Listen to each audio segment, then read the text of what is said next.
Hi guys, how are you all today morning? Good morning. Today is 13th December, sorry, 13th November 2023.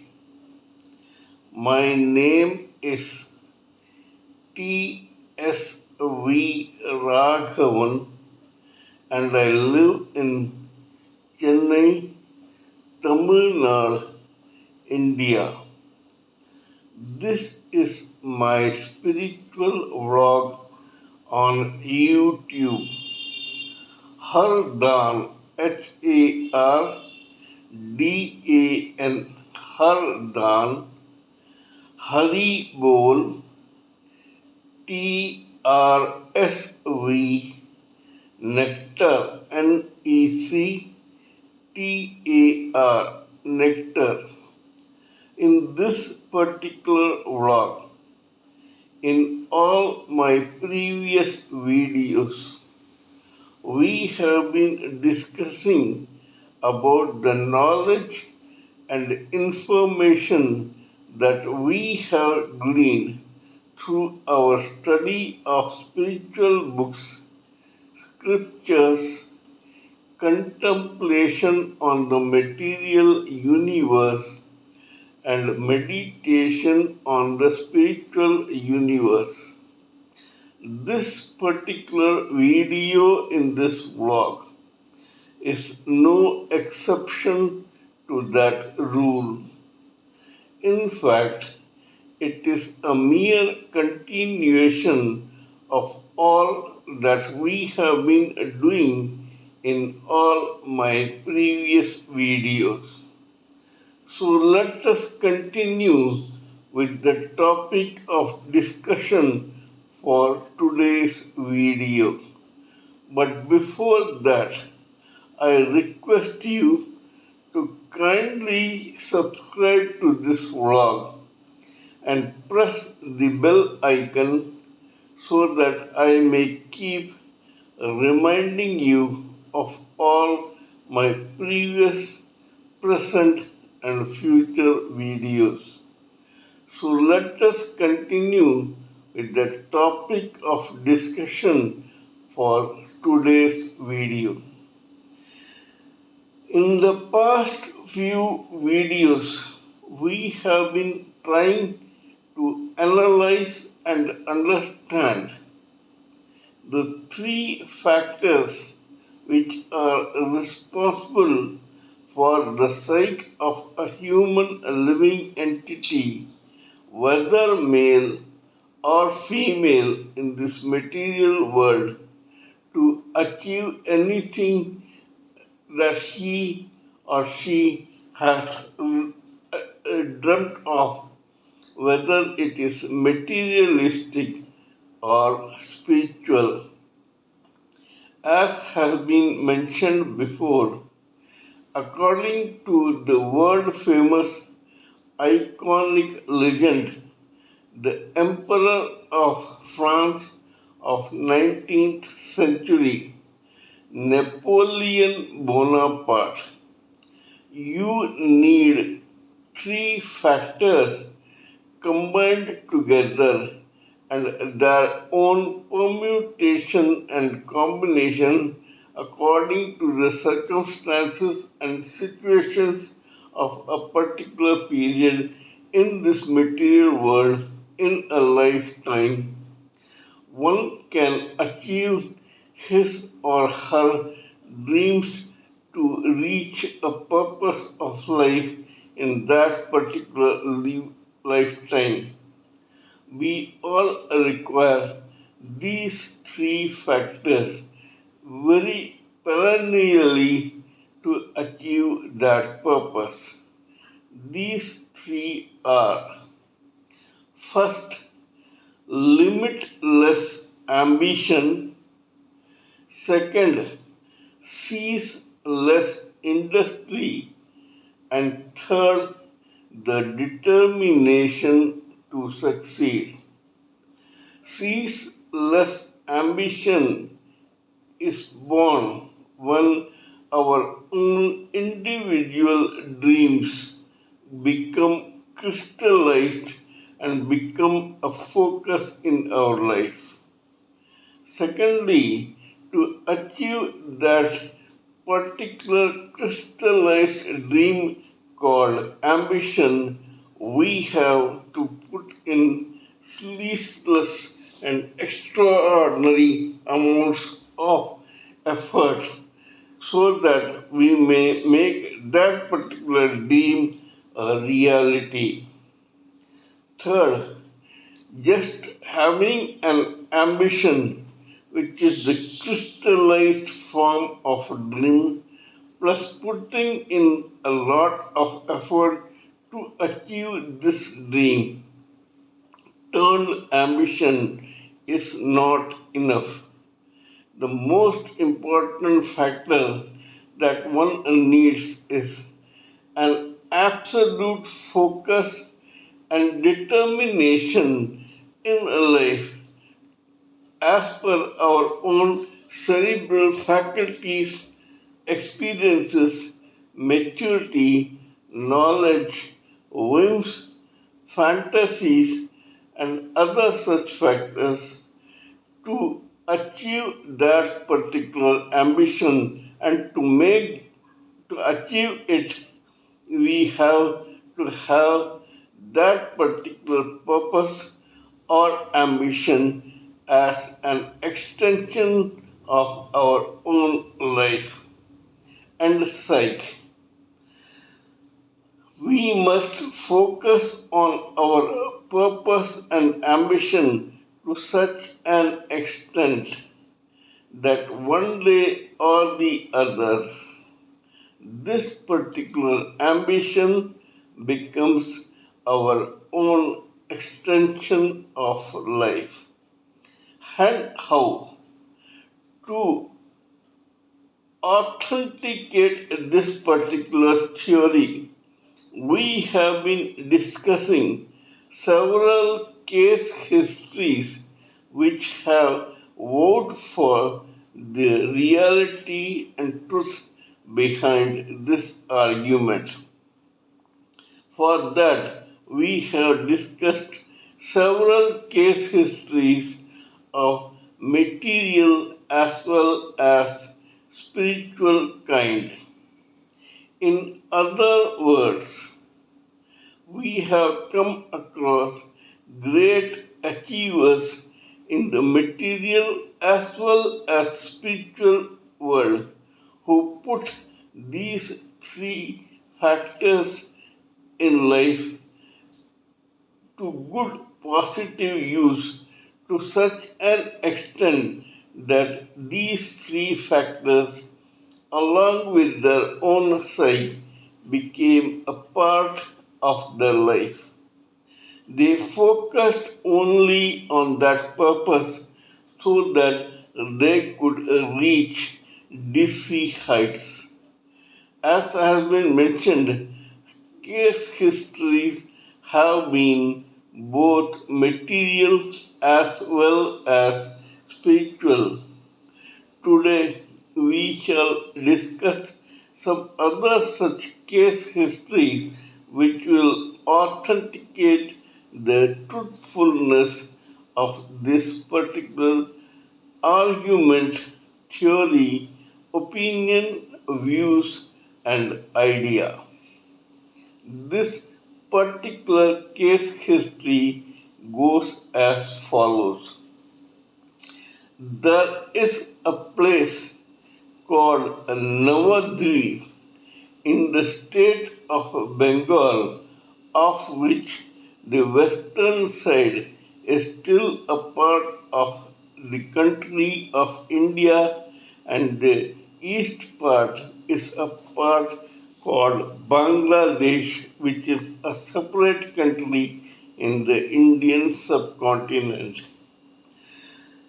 This Navadvip belongs to the same Bangladesh. In the 13th and 14th century, there appeared one particular icon or spiritual legend who is today hailed as the devotional and golden avatar of none other than Radha Krishna. Radha is the female form and epitome of conjugal love towards the Supreme Personality of Godhead, Lord Krishna. Radha was golden in color, whereas Lord Krishna, the Supreme Personality of Godhead, was black in complexion. This particular legend, icon, or avatara is a male with a golden complexion. It has been said that this person, through his own body, both subtle and gross, magnified on the fact that one person can have the qualities and psyche of both female Radha and male Supreme Personality of Godhead, Lord Krishna. Though this boy was born with the surname Mishra, he actually became famous as none other than Chaitanya Mahaprabhu. Chaitanya Mahaprabhu is the person who started a school of devotional thought called Gaudiya, Gaudiya form of worship for Radha Krishna. It is called the Gaudiya school of thought. Right from the time when this school of thought was formed, there have been several devotees down the line who worship Radha Krishna according to this school of thought. In the 19th century, year 1838 to be precise, one such devotee was born. This devotee was born in a family with the surname Datta.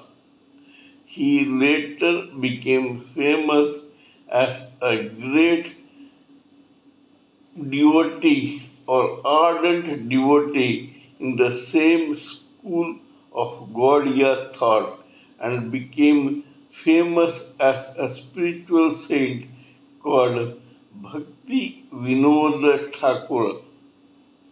Bhakti Vinoda Thakura was in real life or in the material and a magistrate in the colonial British rule in Bengal, especially Kolkata. This man had a large brood and he settled and worked in Bengal all his life. He also, side by side, preached his school of Gaudiya school of worship for Radha Krishna. Here we will take a detour. The life of Bhakti Vinoda Thakura shows his spiritual ambition to be a great devotee of Radha Krishna and go the spiritual path. In that process, though he worked as a magistrate in the government, he saw to it that his spiritual focus lay on the Gaudiya worship of Radha Krishna and could become a part and parcel of his own psyche and extension of life. Thus, though he was a government official, still he regularly, religiously, and devotedly practiced this Vaishnavite and Gaudiya form of worship for the Supreme Personality of Godhead, Lord Krishna, and his consort Radha. Bhakti Vinod Thakura had one son who appeared in this world on 6th February 1874. This boy was so brilliant right from his childhood that he was hailed something of a child prodigy even in that period. He was extraordinarily good in studies, especially in the subjects of maths, astronomy, and science. He fared very well in his educational background, so much so that he completed his schooling and graduation with flying colors in all these subjects and was once invited by various educational institutions of that era to accept a chair in their own commission or panel of scholars, educationists, professors, teachers, etc. However, as has been mentioned before, this man was having a spiritual thought of the Gaudiya form of devotion and worship in his own extension of psyche, to such an extent that he shied away from all lucrative material posts and decided to become a devotee or a Vaishnavite who worshipped Lord Radha Krishna. This boy was born as Vimal Prasad Datta, but later on, when he accepted this Gaudiya form of devotion, he was given a rebirth and was renamed as Bhakti Siddhanta Saraswati. This Bhakti Siddhanta Saraswati was not only materialistically but also spiritually quite brilliant. He mastered several subjects called science, maths, astronomy, as well as spiritual scriptures and books. He was extraordinarily intelligent. His father, Bhakti Vinod Thakur, had one disciple. The name of this disciple was Gaur Kishore Ji Maharaj. This Gaur Kishore Ji Maharaj was born in a family with the surname Mitra. But just like other spiritualists, especially Bhakti Vinod Thakura and Bhakti Siddhanta Saraswati, this guy had also chosen to leave his own affluent and prosperous mercantile family at a very early age to accept the life of monkhood in worship of Lord Krishna. For this, like Bhakti Vinod Thakura as well as Bhakti Siddhanta Saraswati, he had to go through a lot of grind and work very hard towards his aim to become an ardent devotee of Lord Krishna. Bhakti Vinoda Thakura was very fond of this disciple called Gaur Kishore Baba, so much so that he hinted that his own son Bhakti Siddhanta Saraswati should be accepted as a disciple by by Gaur Kishorji Maharaj. Bhakti Vinod was born in 1938. Gaur Kishore Maharaj, who was the disciple of Bhakti Vinoda, was born in the year 1858, and Bhakti Siddhanta Saraswati, who was the son of the original Bhakti Vinoda Thakura, was born in the year 1874. After the demise of Bhakti Vinoda Thakura, the original devotee and father of Bhakti Siddhanta Saraswati, Bhakti Siddhanta wanted Gaur Kishorji Maharaj, who had taken over the mantle from Bhakti Vinoda Thakura, to become his own spiritual master. However, here Gaur Kishorji Maharaj, who was a loner, shied away from accepting any disciple, let alone Bhakti Siddhanta Saraswati, as his own disciple.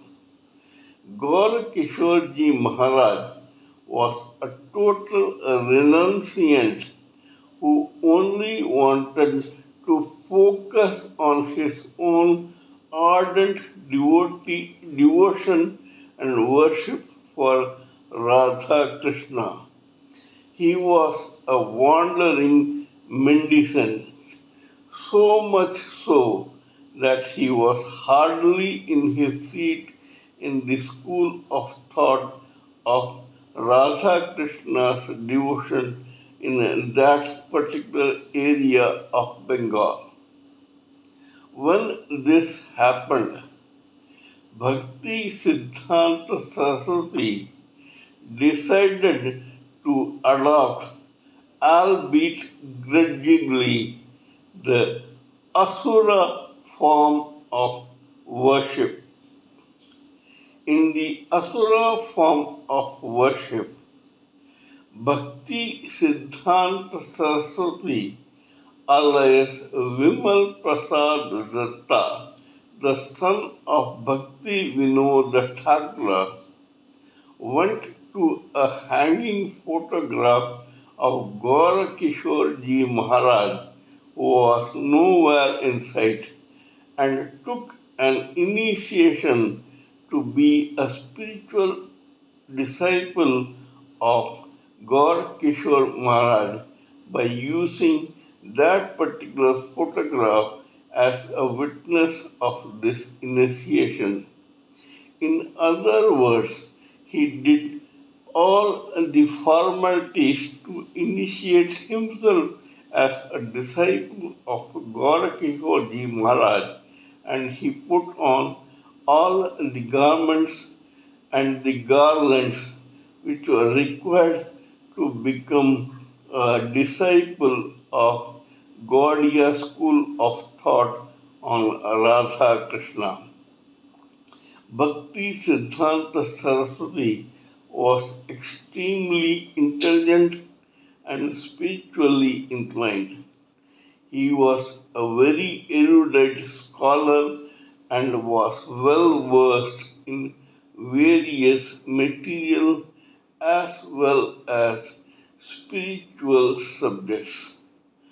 So much so that later on, after the demise of Bhakti Vinoda Thakura, his own father, and Gaurakishore Ji Maharaj, his own so-called spiritual master, Bhakti Siddhanta Saraswati succeeded the throne of the Gaudiya form of worship of the Vaishnava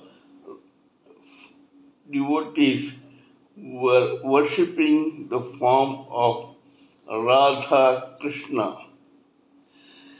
Here he was so great that he accepted several disciples of this school of thought. He was also extremely brilliant by then. He became well renowned and spiritually inclined, and his fame spread far and wide. This shows the ambition of one young man who was spiritually inclined towards devotion for God. So highly ambitious spiritually was he that he not only gathered a lot of knowledge through his own incessant efforts, but he even grudgingly accepted the Asura form of initiation to his own spiritual guru, Gaur Kishore Maharaj. That shows that this man did not brook any opposition in his path towards his own spiritual bull's eye of becoming an ardent devotee of Radha Krishna. Asura, we say, actually, Asuras are by nature demonic. But even among them, there are very great devotees of Lord Shiva. There are such devotees who have undertaken several penances to satisfy Lord Shiva, but hardly have been an Asura who was so ardently devoted to a Vaishnava god, the Supreme Personality of Godhead, Lord Krishna and Lord Vishnu. But just like Prahalada, the son of the demon Hiranyakashipa, and the grandson of Prahalada called Bali Chakravarti, Bhakti Siddhanta Saraswati also took an Asura form to become an ardent devotee of none other than Lord Krishna, the Supreme Personality of Godhead. He forgot that this was demonic only because he had no other alternative but to appease the Supreme Personality of Godhead in this way. We must realize that God is the creator of demonic and divine beings as well as human beings. Hence, he will be able to understand the plight of anyone who wants to become a devotee of the Supreme Personality of Godhead in whatever way that suits this particular devotee best. Bhakti Siddhanta Saraswati sincerely felt that this particular path for devotion suited him best, and that is the reason why he took the Asura form of initiation for God. Here again, after we take a detour, we find that a person had such incredible and unlimited spiritual ambition and was ready to put in incessant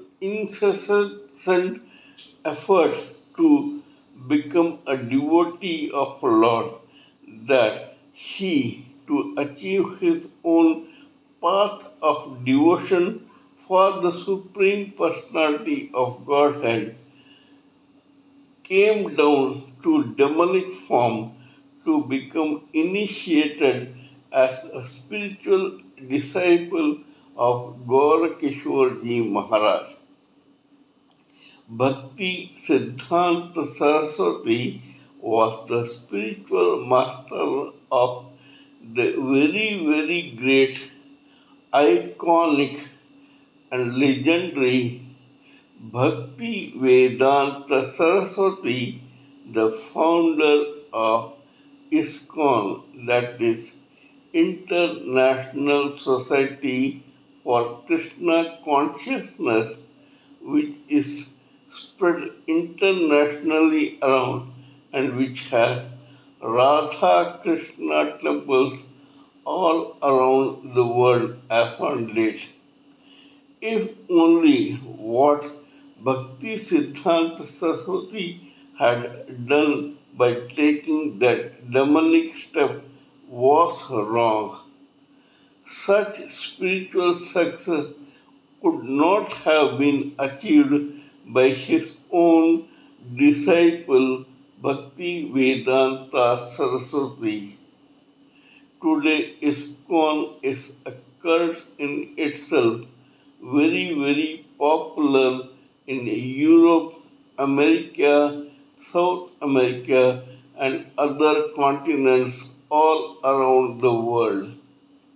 We must all take a leaf out of the biographies of Bhakti Vinod Thakura, Gaurakishore Ji Maharaj, Bhakti Siddhanta Saraswati, and Sri Bhakti Vedanta Saraswati to understand how we can achieve our own purpose through limitless ambition, ceaseless industry, and a focus towards our own bullseye to such an extent that we can go up, remain in the middle, or go down to any extent to become an ardent devotee of that particular purpose in a lifetime. This is all I wanted to say in this particular video. Kindly let me know what you think of my talk on this particular matter. Please give me your own expert views, thoughts, ideas, and opinion so that I may blend everything together for the sake of this society. Before concluding, let me remind you that I am also a published author with Amazon Kindle and paperback. I write on spiritualism, fiction, and assorted subjects. Spiritualism happens to be my favorite subject. Till we meet in my next video, it is good morning from TSV Raghavan.